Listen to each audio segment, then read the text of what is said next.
Hey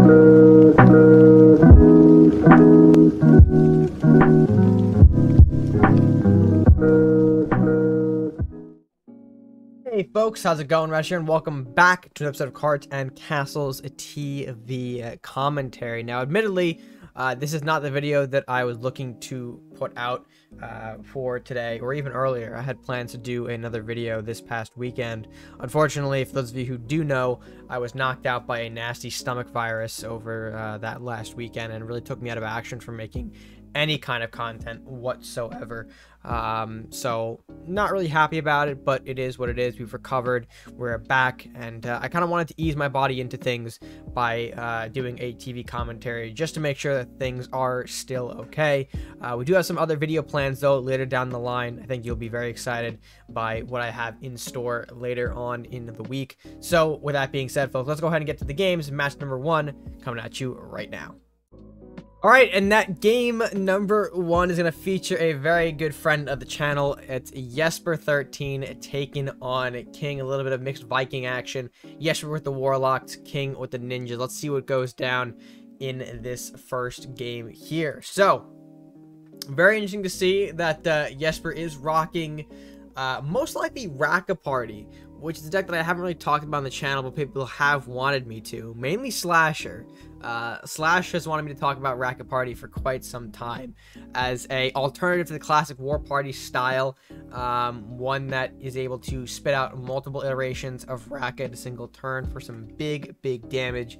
But we'll see if Jesper's able to accomplish that, as we're going to see a Wizard opening here and a Ice Drake from King. I think he might have gotten that off of a Dragon Search too. I might have missed that in the earlier portions here. But we'll see a Flamestorm come down. Nice use of the Flamestorm, popping the Magic before it gets too big, and weakening the Ice Drake enough to damage, or to finish it off, excuse me, with the Wizard here. And it's what Jesper wants to do pretty much the entire game. Just control the board as long as he can, and find the correct way to reach that big Raka potential here. Unfortunately, not going to do it right now with the Wizards, but oh, okay, not with that Wizard either. Vortex into one of the healthy Wizard, excuse me. Shadow Drake able to finish it off here. Very Chad use of the Vortex. Holy shit. And we'll see Jesper having to respond here with an Explorer here, using the Wizard to kind of push back the Shadow Drake, but no can do. Shadow Drake coming in, popping the second Wizard as well with an Aeroth to support. And really looking good for Jesper here. He's forced a Freezing Pillar in the back, or at least, or in front of his castle, excuse me, to hold off the Shadow Drake here, to maybe hold off the Aeroth. King gonna respond though with a set trap here. Make that actually 2 set traps. He set 2 in the time frame that we've been talking here, and another Shadow Drake here to try and threaten the Arctic Explorer. Yes, we're going to try and trigger those traps, I guess, to see what he can draw. That is going to be a green Drake here.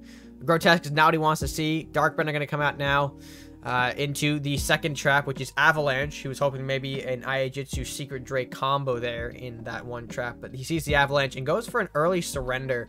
I mean, I could potentially see why. If King had any sort of L-Blades in store, then game would have most likely been over. I don't think he had any of the additional freezing components in the hand, right? Let me just kind of...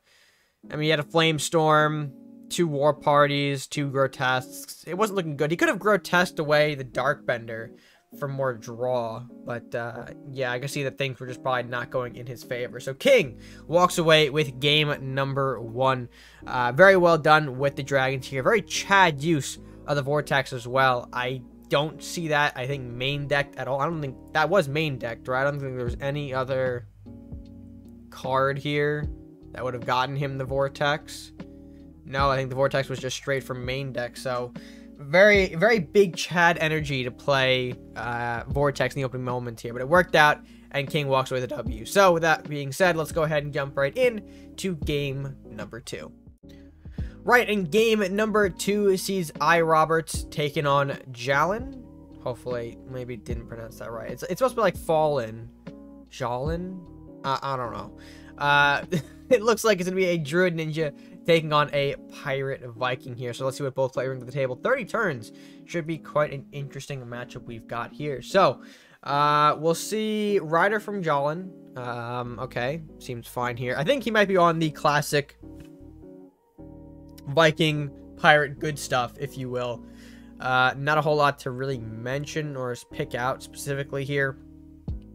Tunnel escape, though, that is interesting. Maybe a more reanimate focused. Now I'm seeing the tunnel escape here. It'd be a good way for him to put some hopefully cheaper bodies in to get a reanimate turn 8. It's not too bad. Although it looks like we're going to start things off a little bit slower. I mean, we see the Maddie here into the Wind Mage. Lumberjack in response to the Wolf here. Bearhawk not coming out as well. A lot of things being thrown on the board here early on here. Flux is going to be coming out, popping the Lumberjack here, getting some spells. Flash Grenade and Mugging are the pickups. Not too bad, I would say. Not super bad. Forcing those beasts to kind of hang out in the corner there. It looks like John wants nothing to do with them. Ninja Training from Roberts as he now responds with another Northlands Wolves here. So a very beast-focused deck coming out from Roberts, which is fine, but normally you don't see the beasts in Ninja Druid. You see some other shenanigans here. Flash Grenade, though, for the Maddie is going to be a nice way to bring that back into the hand. Not doing much else here. Going for the Armory and just passing. Fenrir now. Much cheaper thanks to, I believe, the Ninja Training that must have been drawn from. It's going to be very nice. Although, Wind Mage plus Flux, I think is going to shut that down quite easily. Oh, not even using the Flux here. Going to use the Mugging to pop the remaining points off of Fenrir, which makes sense. RedMaster coming out from Maddie now is big. RedMaster allowing the double draw here. So this is going to put John on a much better resource gain than Roberts. Of course, looks like, though, he's going to lose a bit more. We see the Wind Mage fall to the Wolf here. Bestial Rage onto the Koru, which is nice. I would have liked to see the Bestial Rage on the Wolf. I know the Wolf probably wouldn't have lasted longer, but in doing so, we could potentially have popped that Armory. So that way we could maybe have a better chance at contending with a lot of Jalen's units, especially since we know he's on this double draw. It's not going to take him too much longer to find another global buff, which we see that he's got a fat bard right in hand ready to go here. So being able to take out the globals while you can and establish some form of equality between the units, some sort of balance, if you will, would be beneficial for the long term. But we saw Roberts opting to invest in his more I guess game win-esque unit, his win con, if you will, which I mean I don't find surprising at all. Koru is just a nasty SOB, and with Rampage it makes things a whole lot worse for Jalen. Although it looks like he might actually get the Armory here. Flux retreating, opening back up. There is a swiftness onto, yeah, okay, so we're really investing on this Koru as the big win con. Taking out the Armory, taking out the Fat Bard here. So actually getting both globals in one shot. Very nicely done there. And of course, using the Speed Rampage from that Koru to retreat it all the way back here. Thankfully not hitting the Korus is that last will. Unfortunately, the Assassin wills take away the lesser of the two Korus, which is nice to see. Tunnel Escape might have caught the Koru if it was played on that Flux Summoning Square that was being blocked off here. And now Jalen just worried about where the Koru is, looking to block on all angles. We'll see how Robert can respond here. Swordsman would be big right about here to cleave out, you know, this whole line, but looks like we don't see that. Instead, we see an Arc Druid Leanna with the Medal of Bravery, which, again, very powerful card, though. You don't see much because of her high cost. And her appearing in Ninja Druid, very interesting, very peculiar. But with it, we're able to pop one of those Dwarven Miners here, pop out the Blacksmith as well. Looks like we're going to be walking into a couple of things here to try and find Koru. We do find Koru. Looks like we're going to have to play through maybe a Spirit Link Trent to try and kill it off, but we'll see what happens. Reanimate now, using Horseman to pop that Koru with the ability here. Very nasty indeed. Rat Hollow going down as well. So now here's the problem that Roberts is going to face here. You can see he's starting to fall behind on the resource game just a little bit. It's not too noticeable now, but we do know he had quite a few cards, you know, before this had happened. And we see Jalen here pretty much at 5 here, and that's going to continue as long as Tarius remains on the field. The fact that Tarius survived all those Koru shenanigans means that it's going to be very, very easy for him to start using that double draw and grabbing a whole bunch of additional resources that will just eventually overpower and overwhelm Roberts very, very quickly. We do see now the Pack of Wolves coming out here. That's fine. Again, I think this is more of a beast-focused deck, so it makes sense why Pack could be in here for a little beast shenanigans. We'll see how Jalen's responding here. Tari's going to pop the Leanna. Makes sense. Looks like we'll see Miner popping into Lumberjack here, Rat popping into the Wolf, Horseman popping into the Wolf as well here. Yeah, we see he's very sort of nonchalant with all of his units and his cards here because he knows that he's going to have that double draw from Tarius. He's being a bit more lenient here. A lot of summoning going on. We see another Maddie going down. Pyromancer, which is, you know, fine. Not a double Tarius, which, you know, thank God we don't see any of those. And we'll see how Roberts is able to kind of get in there. He needs to have some way to reach in that back pocket here for some, you know, he needs another Rampage is what I'm going to tell you right now. He needs another Bestial Rage to be able to swing into the back lines, pop those important cards like Fat Bard, like the Tarius, and hopefully gain a bit more control of this matchup. But right now, we're not seeing that play over too well. A lot of attack now. We're seeing Roberts' resources fall one by one here. A lot of easy pickings for the range units, if you will. Maddie getting some more bounce here with the Shadow Dance, which I believe was from, I don't remember where that was from exactly. I think the Banshee maybe. But yeah, a lot of additional range units. Major Apprentice, which you'll get him another spell. Sea Witch as a spawner. There's the third Koru popping the Pyromancer, which is good. But again, that's still not enough. When we see now with the Rat Hovel in play as well, a lot of units are going to be hitting the board for Jolin. And at that point, he is more than comfortable just pushing all of those in and say, well, here you go. If you can't deal with it, I will just win right here. And we'll see a Yenaroth get played here. Thankfully, no chain for Jolin, or else this would have been very, very juicy for a Yarm. But we'll see Roberts respond now with a call for aid, bringing out the Northlands Rangers, which are a fine choice. Doesn't disappoint me there. But, yeah, don't know how long they're going to actually be hitting the board for. We'll see how Jolin responds to said Rangers. We do see a Fear getting, or pushing back, excuse me, that Ranger. Armory coming down. Mystic Journey, which I think might have been a little unnecessary, to be honest. But I get, excuse me, freezing off the Ranger to force Roberts to commit more into the Yenaroth. But maybe a Blacksmith would have been better to just get the game a little bit closer to that end stage. We'll see the Bear Hog come out, the Ranger plus Alpha Strike now hitting the board. Gonna be have to pop that Yenaroth while keeping the Ranger at full health, which we love to see. Yeah, more rats are gonna pop out here, more draw from Jolin. It's a mess, and this is basically just gonna be game over for Roberts. I don't see how he can respond, except without maybe some weird multi-strike Centaur companion combination. But even then, a lot of gold and a lot of health needed for that, and I don't think Roberts has it in the hand. Yeah, I mean, it's going to take him a lot to get there. Lunging attack, okay. Koru can reach. Does he have a multi-strike maybe for, oh, he does. Any way to remove the Tarius? No. Looks like the Tarius will be just hit. Oh, we did do a big amount of damage to Castle. Somewhat evened out at 9 and 8. Manticore going to pop the, well, not sticking around for long. Swiftness on that back Ranger. Trying to play a little more defense, I believe, up at the top there. But at this point, I think it's pretty much over. Yeah, okay. Assassin going to pop the weaker of the two Rangers. Koru getting revealed. Going to pop into that Rat. Rat popping in for 4. And I think that should be... It might have been a bit of a mistake there. I think we could have ended off by trading in both Rats and then putting the Maddie into face. I think we were close enough to reach there. So, might have been a misplay. We give Roberts one more turn, which I don't, unfortunately, think he can do much with. Yeah, Hassan City Guards as well. Reanimate getting a Banshee, sure. Flux to defend up top as well. A lot of bodies to go through just to reach the castle. And even with Companions and Rampage, I think this is pretty much too much for... Roberts to handle. Bear coming down. Lumberjack to do some cycle draw. Yep, sure. Great. Manticore coming out. Yeah, that'll do something here. Rammer's going to come out. Buff the bear. Yeah, not a whole lot of something going on here. And that will be pretty much game over as Jolin walks away with the victory. Yeah, and there's a surrender from Roberts just to kind of seal the deal there.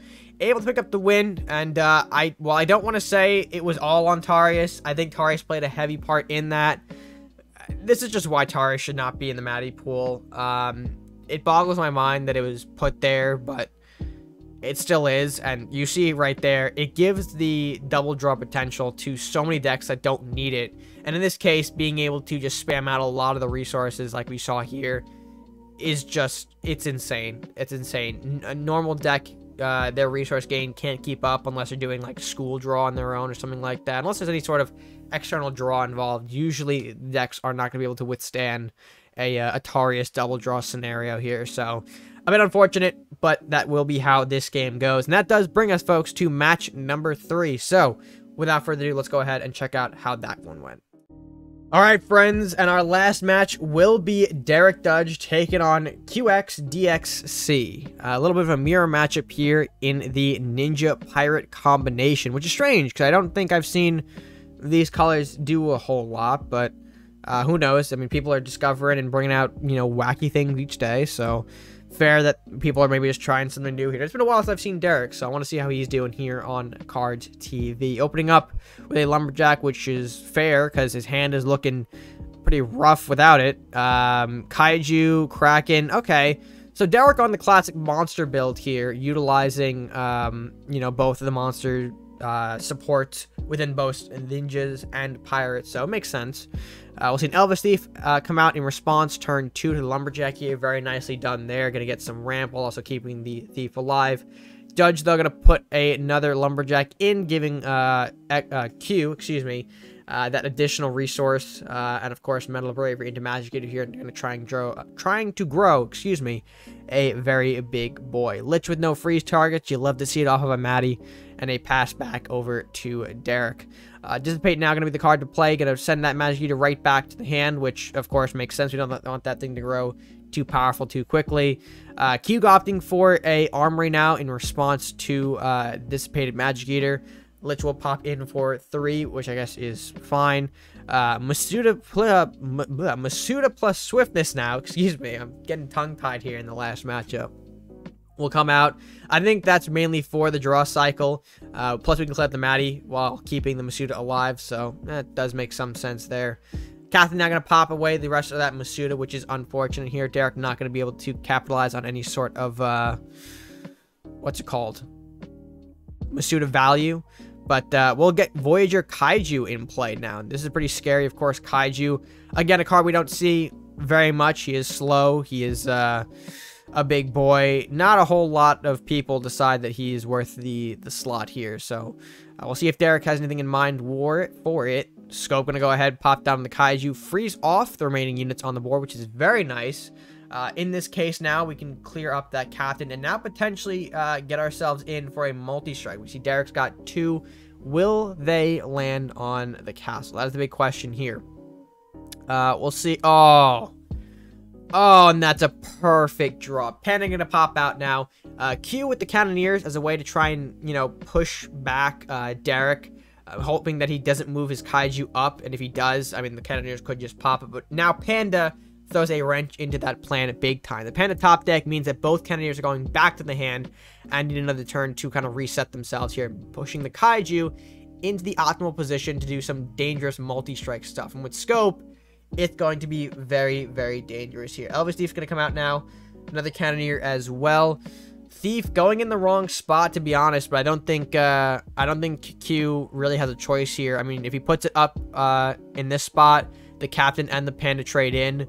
If he leaves it back here, he keeps the Elvis Thief, but the Kaiju is still getting that big damage regardless, and we know it's going to be even bigger because we know multi-strike is in the hand.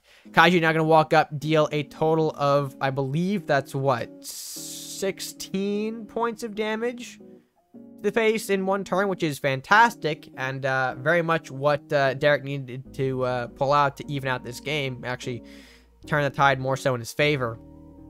And he, of course, has Kraken to finish off the game, so this is most likely going to be a game over and a game win for Derek with Scope Kaiju. God, absolutely flabbergasted to see that do wonders here. But you know what? It works. We'll see Magic to get popped by the Grendel here. Kai Jr. taking out things as well. Unfortunately, Derek doing a little misplay here. The multi-strike will not work after you hit in with a unit here, so that's why you see multi-strike being played on the Grendel, but he does not decide to move up. It's just because he can't, thanks to the way that multi-strike has been created and encoded. So a bit unfortunate there. I don't think, though, Q's got the... yeah, no, he's not blocking properly for Kraken here. He's kind of taking the opportunity, kind of throwing it out the window. Kraken now, yep, coming out from Derek. I think he wanted to do it in a funnier way, end off the game with the second multi-strike, but... I think kind of just misplayed that a little bit. If he had done the Grendel afterwards to, or put the multi-strike on before he hit with Grendel, then we would have probably seen multi-strike be the game ender there. But still, Kraken, if I would have winded off, and actually very poetic for the monsters. Kaiju and Kraken, the big bosses of the monster archetype, dealing considerable blows to the opponent's castle for Derek to win. So very happy to see Derek win on Cards TV. Love to see him do work, and especially with a deck that is a little more jankier than some people remember. So yeah, very happy to see him put in some work. But with that being said, that is going to be our final game for today. So let's go ahead and close out this video. Right, and as I mentioned, folks, that will be the end of today's commentary. Let me know what you guys thought of today's decks and matches by leaving your thoughts down in the comment section below. And while you're down there, if you haven't done so already, be sure to leave a like on the video. Be sure to share with your friends. Of course, subscribe if you're new or haven't done so already to the channel. The best way you can show your support here to us on YouTube is just by subscribing, helping us grow and helping us expand ever so slowly, bit by bit, you know. And yeah, again, apologies that this video did not come out sooner, or any content didn't come out sooner. You know, being sick is really stupid, so hope to have more content though for you guys coming up here real soon before I leave for vacation, which you can find out more about that over on the community tab. But yeah, that's gonna be it for me for now. So until next time, guys, stay gaming.